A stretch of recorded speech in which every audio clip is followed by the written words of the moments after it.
Racist bank teller mocked black woman froze when she said, "I own this bank." "Ma'am, the welfare office is down the street." The words hung in the air like broken glass. Grace Walker froze halfway to the counter, her heels clicking one last time against the marble floor before silence swallowed the sound. Heads turned. Conversations faded. Every eye in Liberty Trust Bank shifted toward her. The teller, Jason, couldn't have been more than 27. His suit was too tight, his tie too proud, and his smirk practiced. "This is a private bank," he added, his voice smooth with condescension. "We don't really deal with—" His gaze flicked to her dark skin. "Government accounts." A low chuckle came from the back of the line. Someone whispered, "Guess she got lost." Grace didn't blink. Her face stayed calm. Too calm. The kind of calm that had weathered storms most of these people couldn't imagine. Slowly, she set her leather purse on the counter. The gold clasp clicked open with a soft, final sound. From it, she drew a folded slip of paper. Straightening it gently, she slid it across the counter toward Jason. "I'd like to withdraw $40,000, she said. Her voice was low, smooth, and carried a power that didn't need to be loud. Jason stared at her for half a beat, then barked out a laugh sharp enough to echo. "$40,000? He repeated, letting the words drip with mockery. "That's cute. You people always have a story." The laughter in the room swelled. A man in a blue blazer smirked. A woman bit her lip to hide a grin. Grace didn't move. She didn't even look at them. Her fingers brushed the pearl brooch on her lapel. A small gesture, but it silenced the moment around her, like a conductor raising her hand before the final note. "Are you finished?" she asked quietly. Jason's grin faltered for the first time. He cleared his throat, trying to sound confident. "Look, ma'am, this branch handles executive accounts, the kind that requires $500,000 minimum balance. You don't belong here." The words dropped like stones. Grace looked up at him. Not angry, not hurt, just tired. "Run the transaction," she said softly. Jason leaned back, smirking again. "Tell you what," he said with false politeness. "I'll call security. Maybe they can help you find the right building." Before he could reach for the phone, another voice cut through the air. "What's going on here, Jason?" The branch manager, Mr. Keller, strode over. Mid-50s, gray hair, cologne that arrived 2 seconds before he did. His smile was fake, corporate. "Is there a problem?" Jason handed him the slip. "She's trying to make a withdrawal. Says she has 40,000. Keller's smirk was automatic, until his eyes landed on the name. "Walker," he read softly. Then he looked up. Really looked at her this time. His expression shifted. The confidence drained from his face like color from paper. Grace met his gaze, calm as ever. "You'll verify it here," she said. In front of everyone, the air thickened. Even the printers seemed to stop humming. Keller hesitated, then typed in the account number.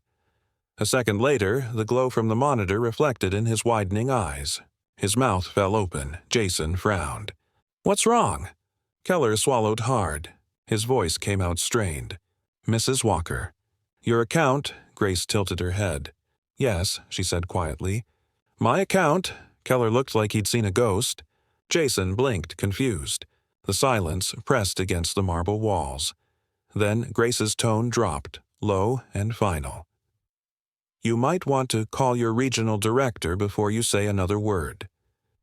For a few heartbeats, no one moved. The entire bank seemed to hold its breath. Mr. Keller's fingers trembled over the keyboard. He blinked once, then twice. The color drained from his face. Jason frowned. "What's going on?" Keller didn't answer right away. His eyes flicked from the glowing screen to Grace, then back to the numbers again. "That can't be right," he muttered. He retyped the account number. Same result. Grace folded her hands neatly in front of her, waiting. Calm, silent. Jason leaned over. "What's the problem?" "Just tell her she doesn't have an account." Keller straightened slowly, his expression frozen somewhere between shock and disbelief. "She has an account, Jason," he said finally. "A very large one. Jason blinked. How large? Keller swallowed. 9 figures. The sound hit the air like thunder. The room shifted. Whispers, gasps, the scrape of a shoe against the marble floor.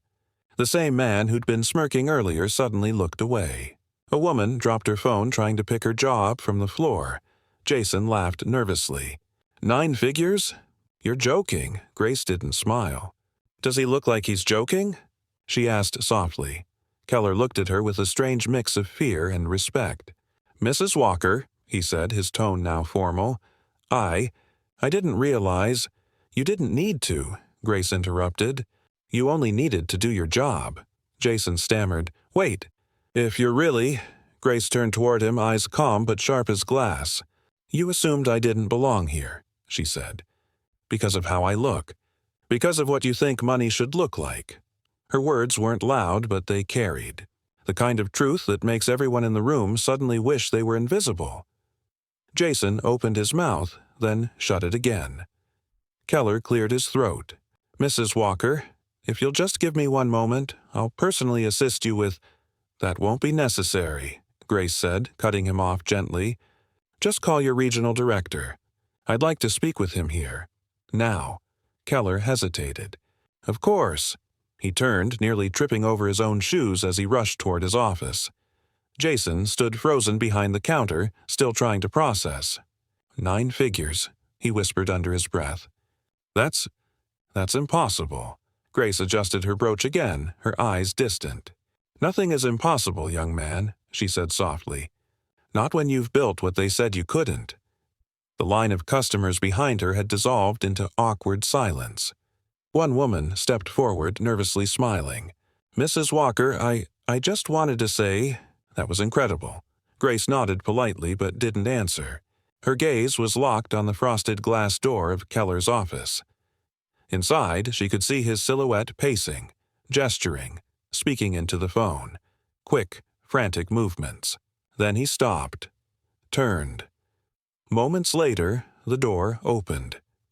Mrs. Walker, Keller said, his voice shaking now, our regional director is on his way here personally. He asked that you wait in the executive lounge. Grace's smile was faint. No need, I'll wait right here. Jason looked up from the counter, pale. Ma'am, I'm so sorry. I didn't mean... Grace cut him off, her tone like a quiet storm. You meant exactly what you said, she replied. And that's the problem.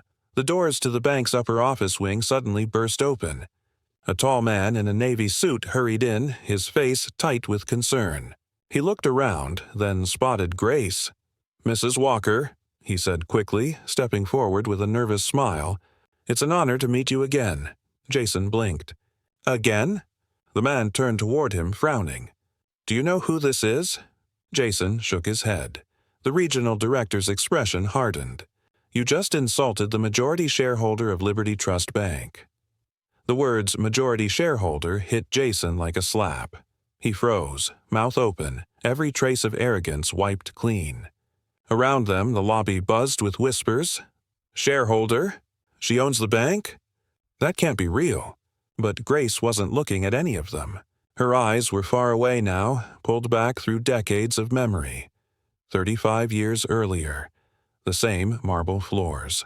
The same cold walls. But back then, Grace Walker wasn't wearing a tailored suit. She wore a faded blue uniform and carried a mop bucket. She'd worked night shifts, cleaning the very offices where bankers laughed and counted fortunes she'd never touch. They didn't see her, not really. To them, she was just the cleaning lady who emptied their trash cans and polished their floors. One night, as she scrubbed the tiles near the vault room, she overheard 2 men talking, their voices low, smug. Imagine, one said, if people like her actually owned something here. They laughed. They can barely balance a checkbook. Grace had stopped scrubbing that night. She looked at her reflection in the marble. Tired eyes, cracked hands, and something fierce burning behind them. That was the moment she promised herself she'd never let them define her again. Now, standing in the same building decades later, that fire still burned. The regional director's voice pulled her back to the present. Mrs. Walker, I assure you, this is an unfortunate misunderstanding. Jason will face immediate disciplinary. Grace raised a hand. This isn't just about Jason, she said quietly. It's about the system that made Jason think he could talk that way. Jason swallowed hard, shame flooding his face. The director nodded quickly. Of course, Mrs. Walker. We'll review training procedures. Training won't fix what you refuse to see, Grace interrupted.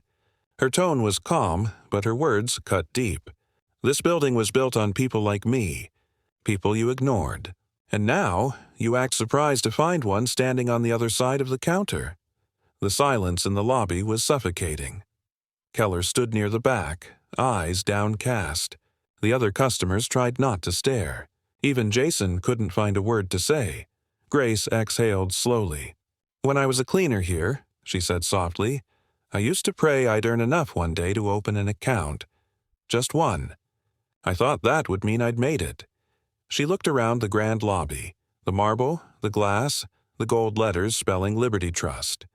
Now I own the place, she said. And it still doesn't feel like victory. Because nothing really changes when respect is still something you think you can decide who deserves. Jason's eyes shimmered. His voice came out cracked. I didn't know. No, Grace said. You didn't want to. The regional director stepped closer, desperate to fix the situation. Mrs. Walker, please. We'll issue a public apology, a statement, whatever you need. Grace turned toward him. I don't want your statement, she said firmly. I want accountability, real change. And it starts here, today. She looked back at Jason, then Keller. You both will stay, she said. You'll listen. Because before this day ends, I'm going to tell you exactly how I went from mopping these floors to owning them. Her gaze swept over the crowd. Cold, powerful, unshaken. And maybe then, she added, you'll understand what respect really costs. The director nodded slowly. As you wish, Mrs. Walker. Grace turned, eyes glinting with quiet defiance. Oh, she said, voice soft but sharp enough to draw blood. You'll wish you had listened a long time ago. The bank was silent as Grace began to speak. Even the hum of the ceiling lights seemed to fade beneath her voice. You see, she said, her eyes fixed on Jason, people think success starts with opportunity. It doesn't. It starts with refusal. Refusal to stay small. 35 years ago. Grace walked home from the bank after her night shift, the smell of bleach still clinging to her hands. Her apartment was one small room above a laundromat, noisy, hot, and lit by a single flickering bulb. Every night, she'd sit by the window with a notebook, copying words from the financial pages she collected out of the trash cans she emptied. Interest rate, equity, investment. She didn't know what they meant at first, but she learned, slowly, patiently. By day, she cleaned offices. By night, she studied business. Her coworkers laughed at her. You think reading newspapers will change your life? One had said. Grace had smiled quietly. It already is. She saved every dollar. When she finally had enough, she invested in a small cleaning company. Just 2 employees. Her first contract? A night shift at the very same bank she used to scrub floors for. But success didn't come easy. Her first partner, a man she trusted, stole her savings and disappeared. She was left with nothing but debt and humiliation. For weeks, she couldn't sleep. One night, she went back to that bank, stood outside the glass doors, and stared at her reflection in the marble. You can take everything from me, she whispered, but you'll never take me. That night, she started again. I worked harder than anyone I knew, Grace said, her voice steady. While others slept, I built. While they laughed, I learned. Jason's eyes were locked on her now. The mockery was gone, replaced by awe, guilt, and something else, respect. Grace continued. 10 years later, I owned 10 cleaning franchises, then 20, then a logistics company. Every check that came in, I signed with the same hands that once scrubbed your floors. She paused. And when the same bank that mocked me refused me a business loan, I bought their debt instead. Gasps rippled through the crowd. Keller's head snapped up, face pale. Yes, Grace said. When Liberty Trust was struggling during the recession, I bought your paper, bit by bit, share by share, until one day I realized I didn't need their approval. I owned them. The regional director's throat tightened. Mrs. Walker, I had no idea. Grace smiled faintly. Of course you didn't. You never asked who built your walls. You only asked who could afford to stand inside them. Her gaze drifted across the lobby, landing on the gold letters behind the counter. Liberty Trust Bank. When I took control, she said, I left those letters up there. Liberty. It sounded noble. Her smile faded. But liberty means nothing when people like Jason still believe dignity comes with a balance number. Jason lowered his head, ashamed. Grace turned slightly, her eyes softer now. You remind me of someone I used to be, before I learned the difference between being invisible and being underestimated. He looked up, confused. What's the difference? Grace leaned closer. Invisible means they don't see you, she said quietly. Underestimated means they will. The crowd fell utterly silent. Then her voice dropped lower, more dangerous. But my story didn't end with owning this bank, she said. It almost ended with losing everything again. The regional director frowned. Losing everything? But, Mrs. Walker, Grace looked past him toward the tall windows catching the afternoon light. Yes, she said softly. Even empires burn when betrayal walks through the front door wearing a smile. Her eyes darkened, not with anger, but memory. And with that, the room held its breath again. The crowd inside Liberty Trust was silent, spellbound. Grace stood by the counter, her voice calm but her eyes sharp, cutting through memory like glass. You see, she said slowly, money doesn't protect you from betrayal. It only changes who betrays you. 15 years ago. Grace sat in her corner office, floor-to-ceiling windows, city lights glittering below. Her company, Walker Enterprises, was at its peak. Hundreds of employees, millions in contracts. Her most trusted partner back then was David Brooks, a man who had once worked beside her as a janitor. He was charming, loyal, and brilliant with numbers. Grace had seen something in him that no one else did, so she brought him in, made him her CFO, and treated him like family. For years, David helped her grow the company. Together, they built something that stood for integrity, for proof that hard work could rewrite destiny. Until the night she got the call. Mrs. Walker, her lawyer's voice trembled over the phone. You need to come to the office. It's urgent. When she arrived, papers were scattered across her desk, forged documents, missing funds, and wire transfers to an offshore account. Her breath caught. Her hands shook as she turned page after page. Every signature was hers, or looked like hers, but she whispered.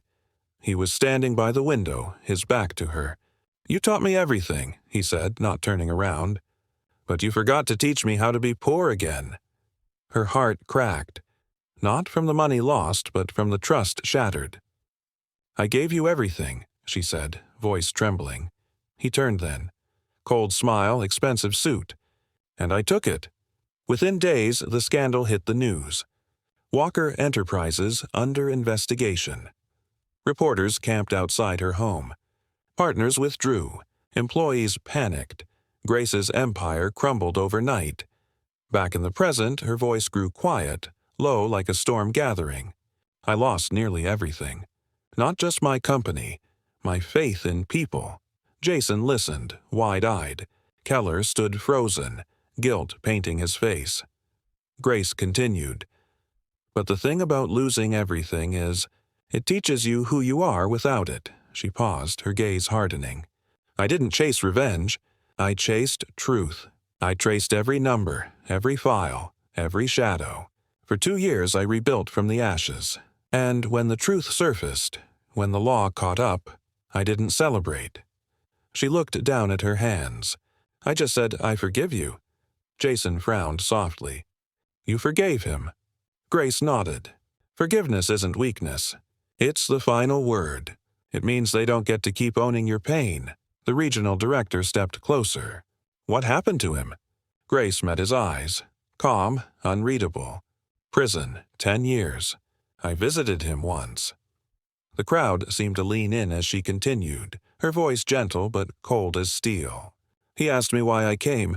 I told him, because I needed you to see the woman you tried to destroy, still standing." A hush fell over the lobby. Grace adjusted her pearl brooch again. That same tiny motion, dignified and precise. "That's when I bought Liberty Trust. I wanted to rebuild something different, a place where no one's worth is measured by the color of their skin or the weight of their wallet." Her gaze turned toward Jason, who now looked like a man crushed by shame. "But I see now," she said.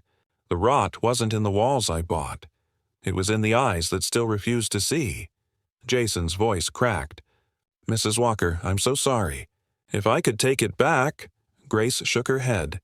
"You can't take back blindness, Jason, but you can learn to see." She turned toward the director.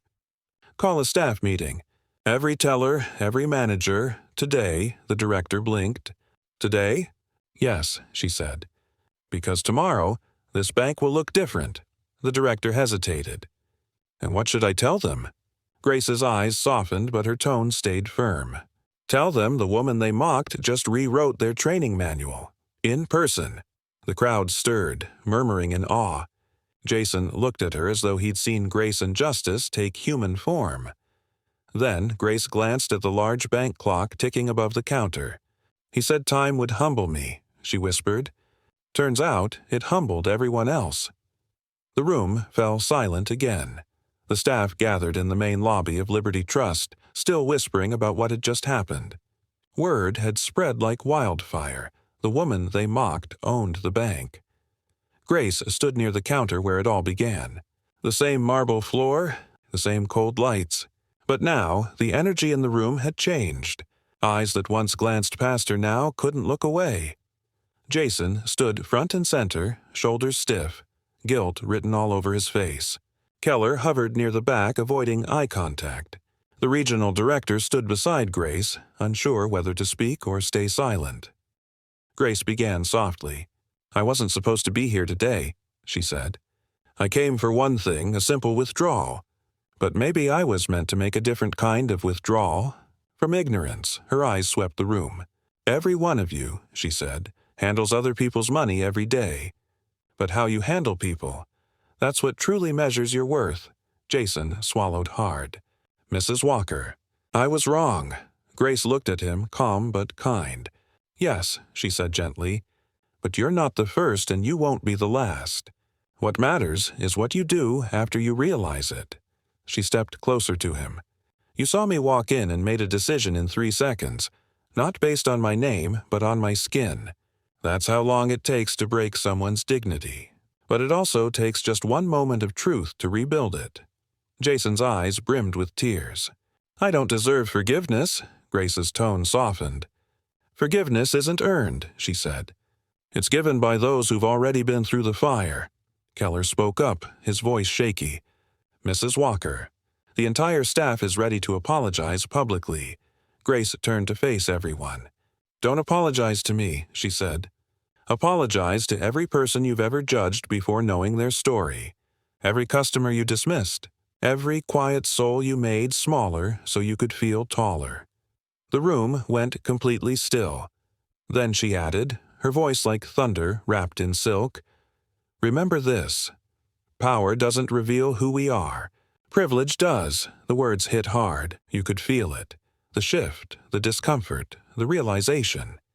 She looked around the bank that once humiliated her. "When I used to mop these floors, I dreamed about standing where you stand. I thought power would fix everything. But power means nothing if you use it to make others feel small." Her eyes softened, but her spine stayed straight. "From this day forward," she said, turning to the regional director, "this branch will start something new, a respect initiative. Every employee will complete equity training, and I'll personally fund scholarships for young tellers from disadvantaged communities." The director nodded quickly. "Absolutely, Mrs. Walker," Jason whispered, voice trembling. "You're changing everything." Grace smiled faintly. "No," she said. "I'm just cleaning up one last mess." Laughter rippled gently through the crowd. Not mocking this time, but warm, human, alive. As Grace gathered her purse, the woman who had stood silent near the line, the one who'd frowned earlier when Jason mocked her, stepped forward. "Mrs. Walker," she said softly, "thank you." For standing tall when others would have walked away, Grace smiled. "I didn't stand tall," she said. "I just refused to kneel." She turned toward the doors. The afternoon sunlight spilled across the marble floor. The same floor she once scrubbed, now glowing beneath her steady stride. Jason called out quietly behind her. "Mrs. Walker?" She paused, glancing back. He hesitated. "Can I ever make this right?" Grace's eyes softened. "You just did," she said. "By asking." Then she stepped through the revolving doors, her reflection gleaming across the glass.